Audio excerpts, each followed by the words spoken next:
Hello, everyone. A warm welcome to each one of you. I'm extremely thrilled to introduce you to Susan Shea, our guest speaker for today. Susan brings almost 30 years of profound experience in the world of Montessori, having dedicated herself to learning and educating in diverse corners of the globe. I'm extremely grateful that Susan has graciously accepted my invitation to share her insights on the topic Raising Confident Children, a guide for prepared adults in today's world. While it may seem like there's a one size fits all approach for parenting or educating children, the truth is far from it. So, Susan is going to enlighten us on the nuances and the intricate dynamics that are involved.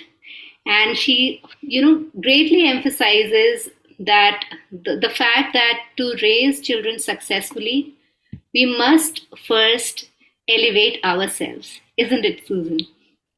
That is correct. Yeah, but before we begin our fascinating topic, I would like you to take us on a journey of your rich experiences as a Montessori guide, a literacy volunteer, podcaster, and the founder of Phonetic Planet. Well, thank you very much. And good morning to you from Vienna, where it's a rather grey day.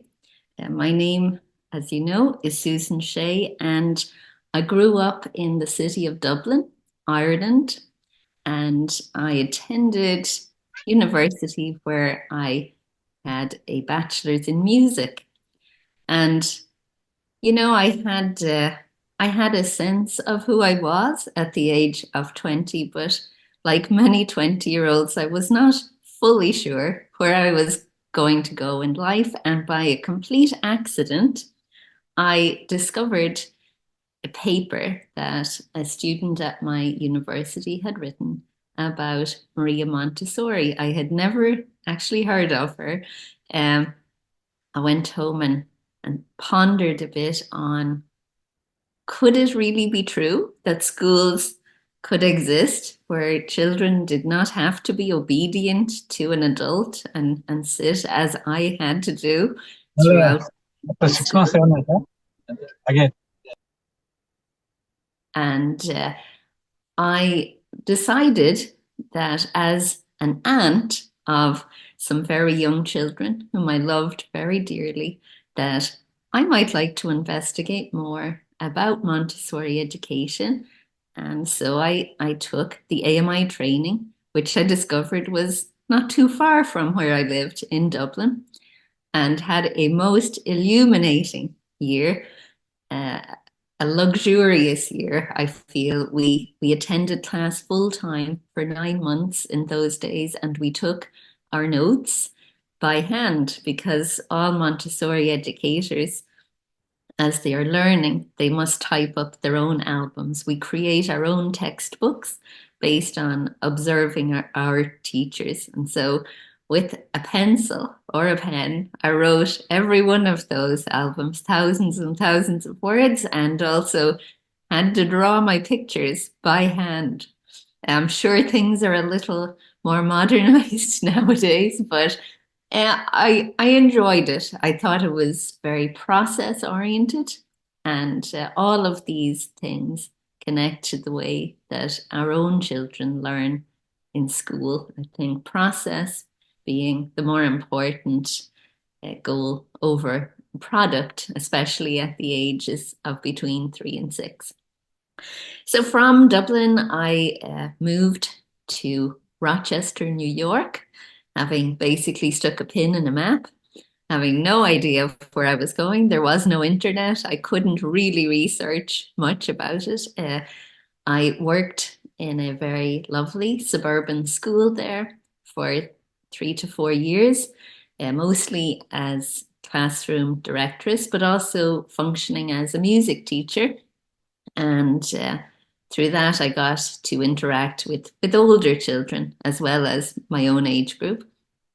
I then took a break to start my own family with my husband And we found ourselves in Connecticut in the US, where I lived for a super long time. I had some great experiences there. My children were frequently the first student in a starter school or pilot program. And I saw some programs being built from the ground up. And that took a lot of trust on my part because some people thought I was crazy. What are you doing? I actually lived right next door to a public school. And I was somewhat of a curiosity in my neighborhood as the lady who lived next door to the school, but chose to bring my children 11 miles down the street or farther, depending on where they attended school. I was able to learn a lot from my school communities. I went back to work, obviously, and I uh, had a taste of both private and public education in the Montessori system in Connecticut and enjoyed them both for different reasons. I was exposed to a multicultural setting and learned a lot from parents I met along the way. I learned humility. I learned that I didn't have the answers to everything. I needed first to observe and get to know people and really understand them before I felt confident about advising them. And so my journey then took me to Vienna, Austria, where I currently live and work. I have a very colorful life as a grandmother. I now get to observe my granddaughter and my grandson, who live just down the street from me, and they attend Montessori programs. My children are involved in Montessori education. Their spouses are involved. We Montessori has infiltrated our family life in a positive way, I feel. And I did want to start today's talk by a quote from Montessori, which doesn't mention the word confidence, but I do have to say that it evokes for me the spirit of what confidence evokes. It says, do not tell them how to do it, show them how to do it. And I would say my own journey of becoming more confident throughout my own life has certainly been helped on by watching what people do. I rarely, in reflection, looking back over my life, I've rarely gained confidence from hearing people tell me what to do.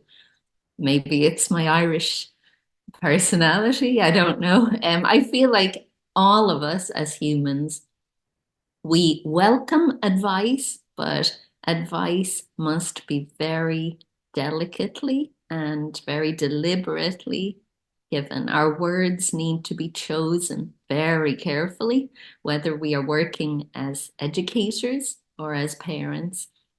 And I feel that much of the encouragement that I've received in my life has been gained from watching responses to things that I did, uh, and perhaps taking ideas from suggestions that have been made to me. And so I'd like to also um, think about what that means in the life of a child. I would like to yesterday I looked up the Oxford Dictionary and I came up with their definition of confidence because I thought, that might be a good place to start. We're looking to help our children become more confident in this world. But what is that? What is confidence? So it's described in the Oxford Dictionary in three ways. And I had no trouble at all relating this to Montessori philosophy because it seems to really line up with what we're doing. The first definition was confidence, a feeling or belief that one can have faith in or rely on someone or something. And that, for me, ties in with the sense of order, because a very young child wants to rely on someone or something, but it's much more difficult to do that when the messaging that we receive is inconsistent. And so this inbuilt sense of order that a child between 3 and 6 years already has is they're looking for patterns, they're looking for predictability in their world. And if they don't receive that, for sure, that does affect their confidence. Um, One of my many hats that I wear is supporting the needs and the learning of young refugee children who have come to live in Vienna. And I would say that the trauma, the stress of their lives before they arrive in a safe space here in this city for sure leads them to lack trust in people and in routines, because the predictability has not featured in their young lives to this point. But uh, this raises the bar for those of us who have established homes, who have a family unit, who have family structure, and who are looking already to support with the goal of supporting the emergence of confidence. This raises the bar for us because I feel like a, a child wants a predictable routine. Well, we have to create that. So the adult needs to continually engage in educating themselves. Being a parent is such a it's got a huge responsibility, but it's the kind of job that there is no end to the job description of being a parent. We must provide for basics, but we also need to be informed as to, who is this human being and what does it mean to be a human being at the age of this child, whether the child is 3 months, 3 years, in my case, 30. We need to be continually evaluating who are we serving and how are we going to best do that. And so a 3-year-old, 4-year-old, 5-year-old, they're looking for routines. Routines can be boring to adults. Sometimes we get a little tired of doing the same thing every day. But a routine in the life of a child is something so incredibly charming and comforting that I feel it's sometimes underappreciated. I feel over the years, parents have sometimes felt remorse or guilt that they could not be exciting enough for their children. And children are not looking for that, actually. Children don't need to be excited or stimulated in the way that an adult mind sometimes imagines. They're actually looking for a quiet, predictable lifestyle that they can anticipate. Anticipation plays a large part in how a child views the world. They're looking for predictable events. So if we are going to go somewhere with a 3-year-old, many people forget, it could make a difference. It could make or break an outing, a basic trip to the supermarket, a trip to see grandma at the hospital, an outing to the library, if we talk through it before we go. Not in terms of listing requirements, I expect this, you will do that, I will do this, not in this framework at all, but just in merely describing what's going to happen And again, that's something so simple that an adult feels, well, why do I need to do this? Well, the value of describing something that's just about to happen is so meaningful to a child because it reassures them that they can expect something to happen. And that's going to actually fuel their confidence in a way. None of us like to be caught off guard, when the refrigerator leaks or the TV blows up or the dog runs away. We don't like that feeling. And such it is for a young child, even on a simple trip out. If you can take 30 seconds to say, today, we're going to go to the library. Do you remember what number tram we need to get there? Yeah, it's number 60. We're going to go and wait at the tram stop. We're going to get on the tram. And then what's the name of the stop that we get off? Because if we can begin talking like this with our children before they can actually form intelligible words to answer us, we're setting a tone that life is full of routines. And guess what? You can actually be part of that. You can understand the routines. You can participate. This is not a situation where I am merely dragging you about in where we are living, or neither am I laying on entertainment for you. But this is what life is like. Life is maybe 85% full of very mundane rituals that we do. And we have to learn as parents or teachers to learn how to appreciate the joy in those things again. And the sense of order we've talked about needs predictable routine, predictable people. How could we prepare ourselves? Well, some things are really simple. So your child comes out of school and, I always used to suppress a smile when I'd hear a parent pick up a child and say, "What did you do today?" Because already I know most of those children say, "Nothing."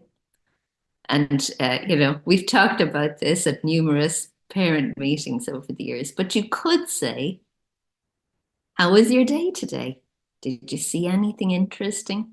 And if you said something simple like that, and you said it maybe in the same way many days, that actually is comforting to a 3-year-old or a 4-year-old. To say, "What did you do today?" can be putting a little bit of pressure on a child because they might already sense at the age of 4 that they need to perform. They need to be able to explain themselves and they need to be showing some output. So to leave the conversation as open-ended by saying something such as, "What was a really fun part of your lunch today?" Or, "Who did you sit beside? Did you play a nice game on the playground today?" And to say that question every day in the context of your conversation, it becomes a little part of a ritual that keeps your child reassured and helps them to build a sense of themselves in a confident way.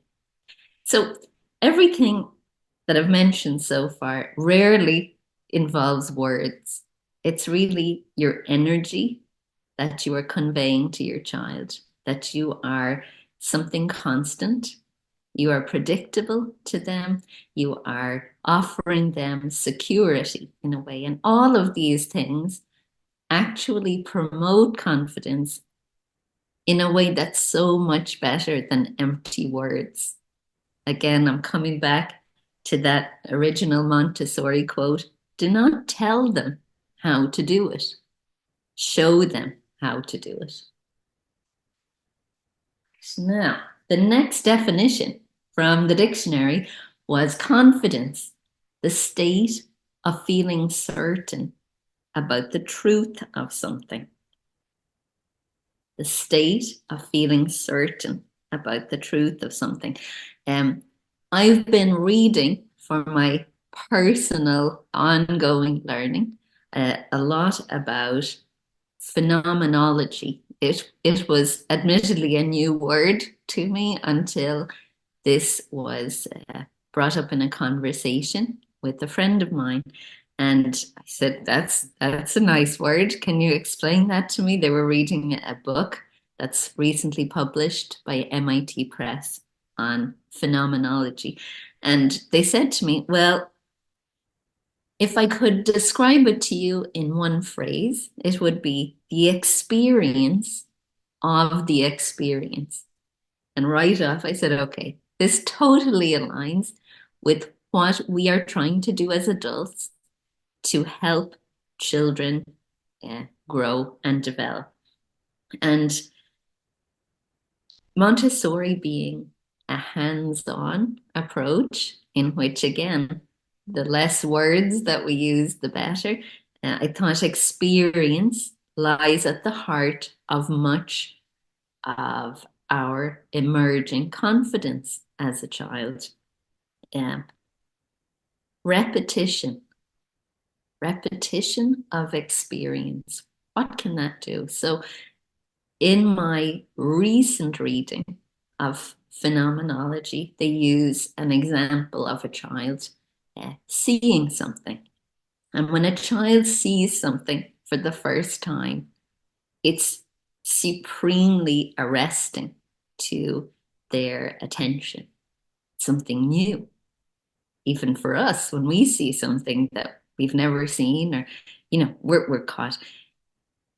The book discusses how even if that image were suppressed for a moment and then comes back, we can still be really interested in that, but it's never the same because now our subconscious has already absorbed this image or this experience. And now we're feeling a little more comfortable about expecting it and knowing what we're going to see. And this, I feel, ties in with the child's genuine interest in wanting to repeat things.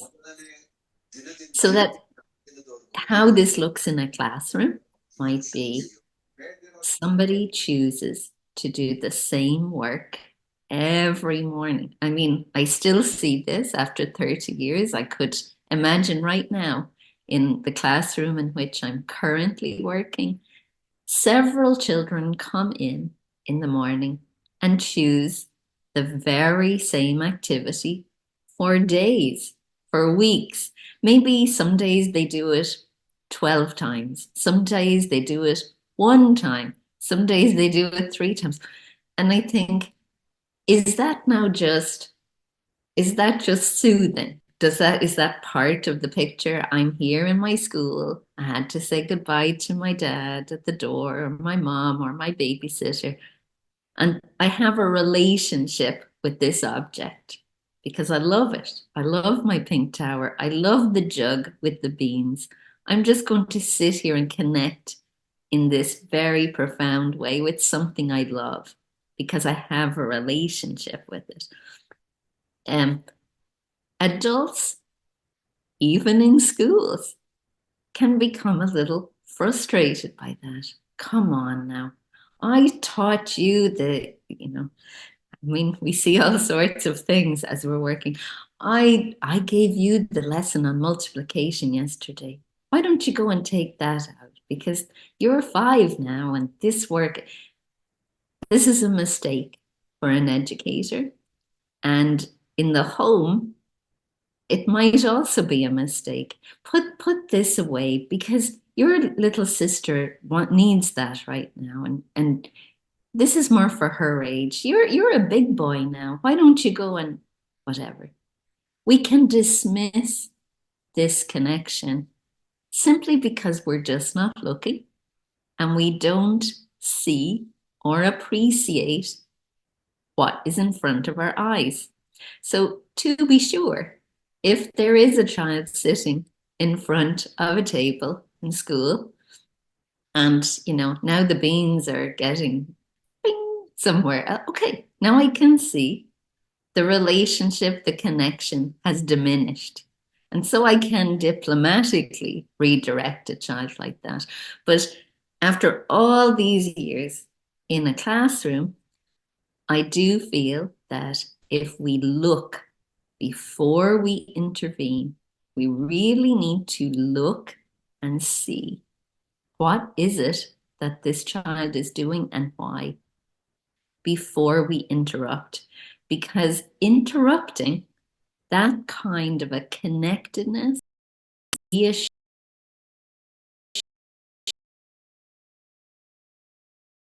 still apparent, be very damaging to a child.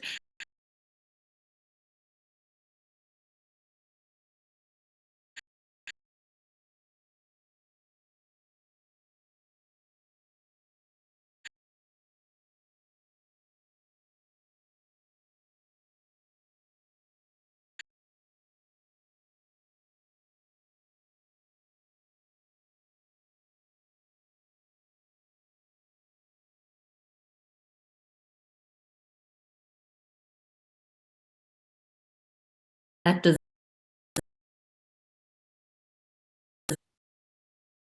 definitely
adults who live and work with children usually love them so much that they just can't bear to have them experience the disappointment of when something goes wrong. So, I mean, we could all come up with many, many examples. I'll just pick one off the top of my head. There's the kind of mom or dad maybe grandparent, who a child gets a new toy and they want to build a big tower. And maybe it's Duplos, Legos, something similar. And they start off with the kind of base to their tower that's going to be unstable because, you or I might figure, okay, so to plan this, we'll need a little wider base, and that can take the height of our tower as you go higher. So the first thing they want to do is, well, I want to help this kid. So I'm going to tell them that. I'm going to be involved. I'm going to advise and offer my expertise before we even start. And unfortunately, for some children, that can actually be such a turn off that the relationship that you had hoped they could cultivate with this toy is actually damaged right from the beginning. Because who wants a toy that has to be explained to them in such a way that it robs them of understanding it properly? You are basically advising a child that there's things in life that you don't know about. I'm going to tell you, and then you'll know about them and you can progress faster. And, some parents have told me this over the years out of good nature. I mean, these are all normal things that parents experience because they just want to help their children. How can I help my child? How can I support my child? Every parent wants the best for their child. But in the case like that, it would be much more valuable to step back. Oh my goodness, you must be really excited about this. I can't wait to see what happens. Oh, you're going to make a tower? Okay, I'm watching. Or you can even say, I'm going to go finish cooking dinner and call me when you arrive at something that you want to show me. You can hear the crash from the kitchen when the tower falls down. But these mistakes are a huge part of learning because mistakes are a key teacher in pointing us in directions how to reconfigure a plan that we have, how to do something better. I've had 10,000 episodes of the control of error in the kitchen, for example. I still have them maybe once a week. I still maybe don't learn, but I'll keep trying. The main thing about confidence is that you can accept things that don't work perfectly, and they don't make you feel less of a person. So when you're pouring your milk for your dinner because your parent or your babysitter was generous enough and prepared enough to step back and not pour that for you, but to give you a little cup and a little jug on your table. And when, for the 20th time, the milk overflows on the table, it's still not the end of the world because the adult in your life is so prepared for this. They're prepared for when things are not perfect. Maybe they have a little bowl and a sponge somewhere on a convenient spot, and you can look at this mess as a 4-year-old, as a 2-year-old. My granddaughter can do it and think, oh gosh, oh no. But they can still get down from their chair and go and get the little sponge and the bowl and clean it up. They don't even need an adult to help them fix this. Sometimes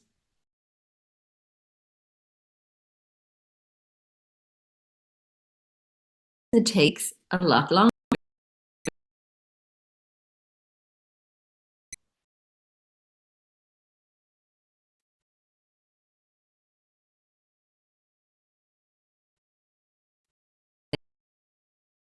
before we get the handle on how to do not drive anymore.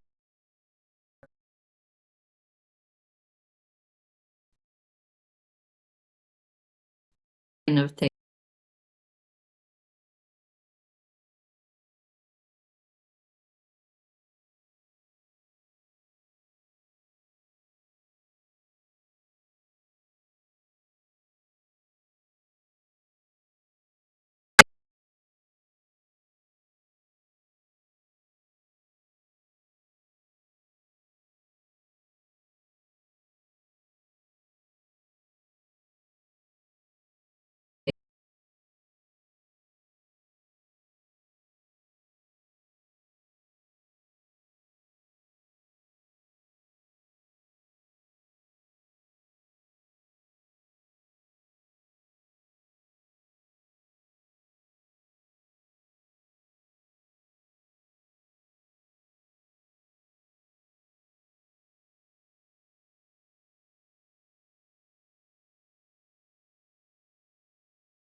You don't need to say a thing. Sometimes a gesture is appreciated by a child in a way that transcends words because they know that you're connecting with them so deeply that you don't even need words. You don't need the superficiality of what that means. It's like your minds and your hearts met for a moment in the course of that gesture. Uh, Another way that you could use praise in a positive way is to focus on the process that happened. So you could recognize hard work, you could recognize a successful outcome, maybe better by saying, wow, I can tell you've been practicing on your spellings. Somebody shows you a spelling test or something that worked out very well, or in the case of a younger child, maybe they tied their shoelace. Wow, I can tell you've been practicing. That's acknowledging the child in a respectful way. You're not patronizing them. Oh my gosh, I'm so proud of you. That's a very dangerous area in terms of praise because now we're saying to the child, I'm so proud of you because what I'm feeling about you is what this is all about. That can be uh, hardly ever meant as something that's going to have that effect.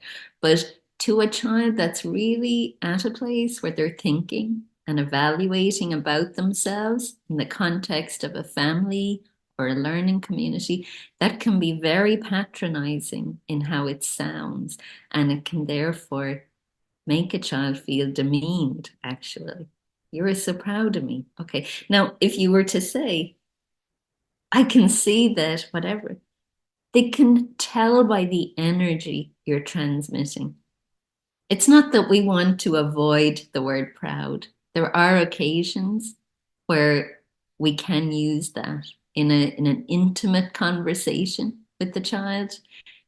Many children, even teeny ones, do not like to be spoken to like that in front of a big group because it's not intimate and it's almost like the comment is a throwaway comment and can be used as part of a general performance. You know, it's much more appreciated by a child if that word, I'm so proud, I'm really proud of how you did that, is communicated in a private, personal moment because it then seems so much more sincere to a child.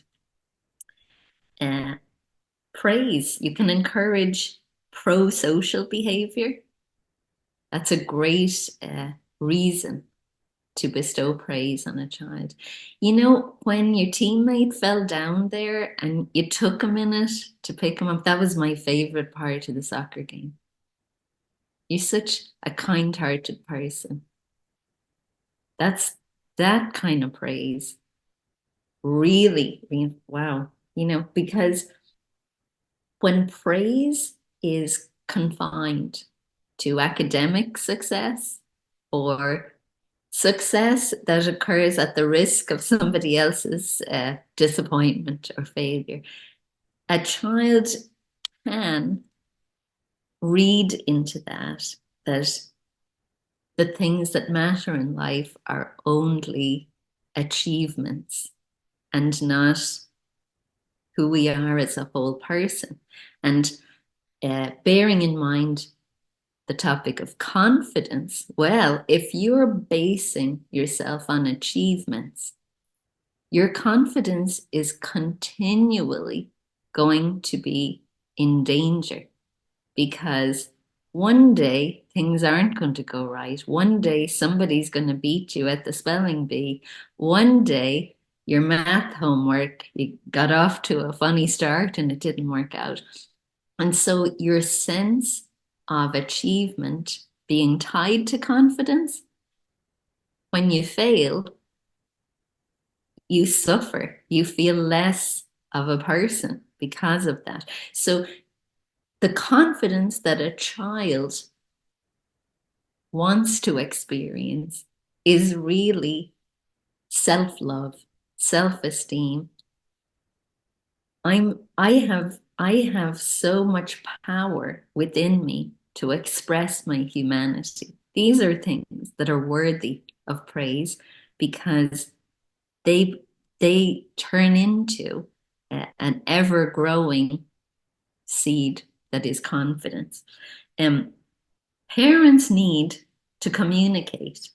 What do you need to communicate? And me, I'm still a parent. I mean, I'm talking to myself in this talk as well as talking to you because parenting never stops. We need to communicate acceptance, encouragement, love all the time. Encouragement matters when failure occurs. And so even when children are angry, maybe more importantly, or upset, these are times when encouragement and praise is much more appreciated. Like I say, when things are on the top, when everything's going well, sometimes this is enough. Now, the downside of praise, insincere praise.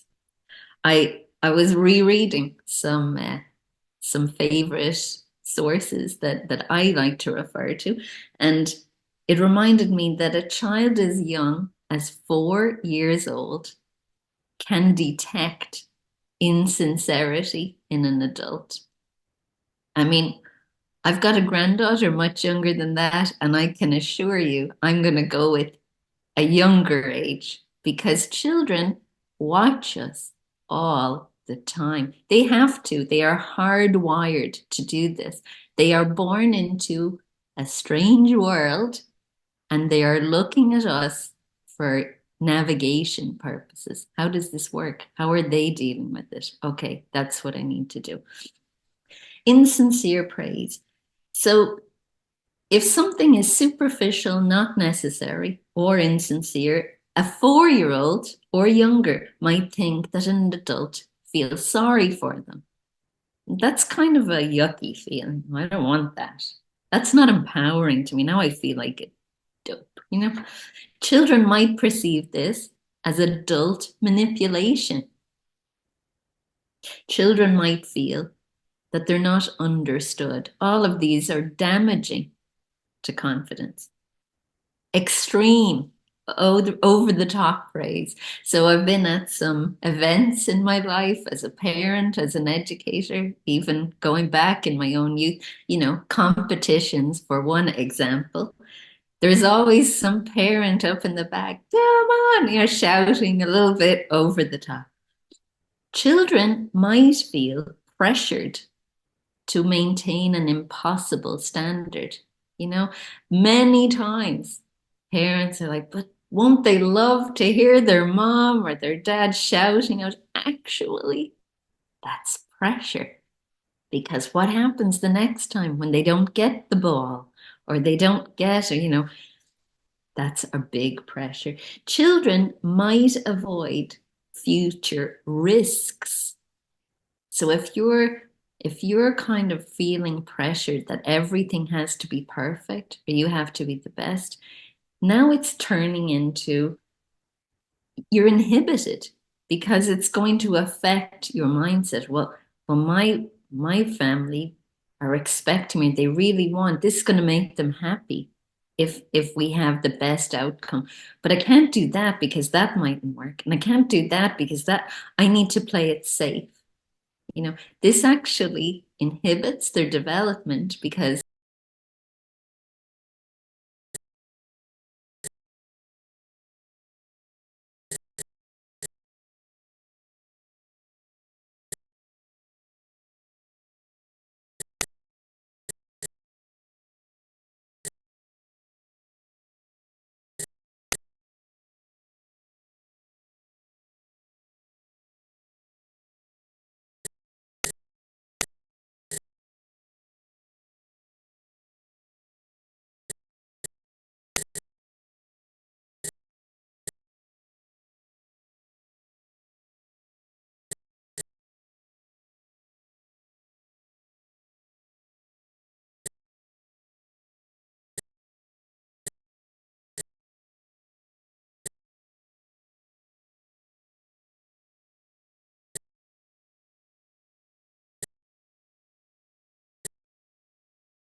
expectation.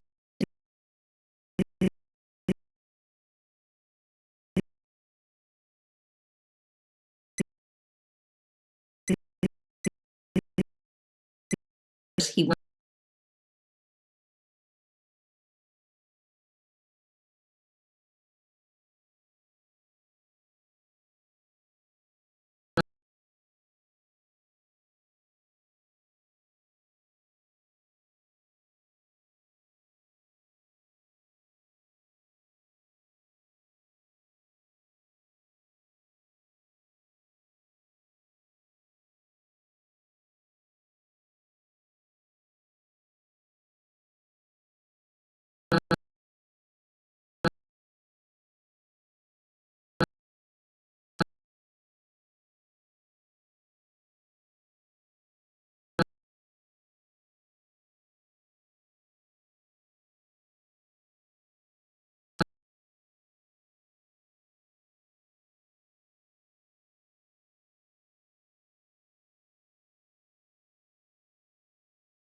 prepared the simple rituals that our child is looking for,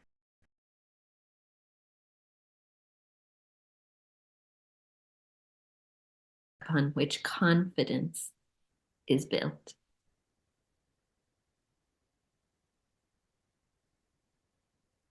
Oh my God. I'm I must say that this entire talk made me emotional for some reason, because we keep thinking about our children as an extension of ourselves, and we somehow try to impose our expectations on them knowingly or unknowingly. But very, very often we misunderstand our children, because most of the time we are acting on our own expectations rather than observing and understanding what our child needs at the time. So when you were talking about all these and the examples that you gave, they are so common. Everywhere I am seeing, I'm going, I'm watching parents talking about, as you said, good job. Good job has become such a common, phrase for praising the children. But where is the emotion? Where did you reflect that you actually observed and then appreciated the child? So all that is very, very simple things, but somehow it's missed. So when you were talking about it, I was like, oh my God, there is so many things that we need to work upon ourselves to help the children, rather than coming and talking. Like, I have some questions and concerns from parents where they are talking about my child being strong-willed or stubborn and not listening to me. But why are they behaving in that way? Are we really observant enough? And as you said, practice. We are Whether are we practicing on controlling our own emotions when these things happen, or are we becoming, or are they triggering us more to rebound or react on the child's behavior? So all those things, if we are reflecting upon, I think we'll be able to help those children. And uh,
phrase in our house that sometimes I think about because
it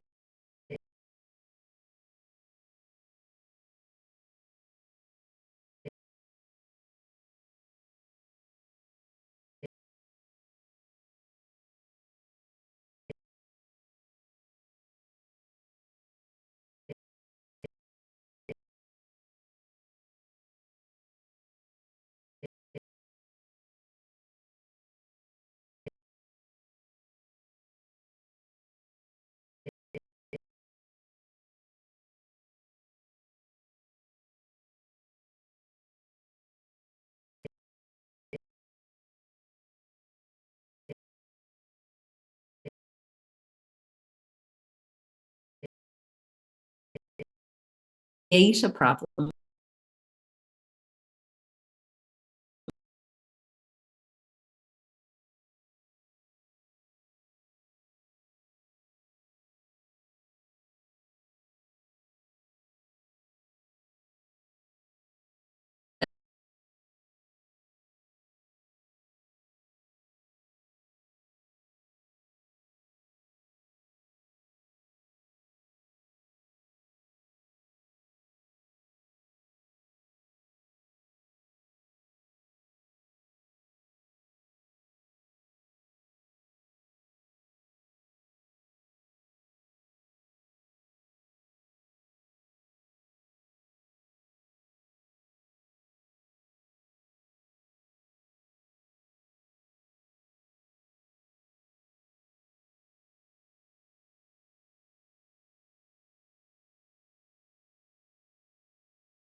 For all the audiences, and definitely some of the people, I think all of us are going to use most of the things that you suggested, not just as a parent. I think as an educator, or everybody, every individual who's going to go beyond and interact with children, I think there is something to take away and then go and use it. So thank you very, very much. And I Well, really appreciate your presence today. thank you very much. I'm so happy that I can connect with all of you, and I feel that our learning, like I say, it's ongoing. I'm not preaching to people as a as a superior mind on this. We're all learning together, and so the journey is ongoing, and we definitely get out of it what we put into it. Like that's, I have to tell myself that every day. What you put in determines what you get out of something. So the work, the work is still there to be done by all of us. Thank you so much for inviting me, and I hope to see you again. Yeah, sure. And those of you who want to connect Susan on Instagram, she's on Instagram. Her handle is phonetic.planet. Thank you, all of you, and Yep, you have a finish great up. weekend.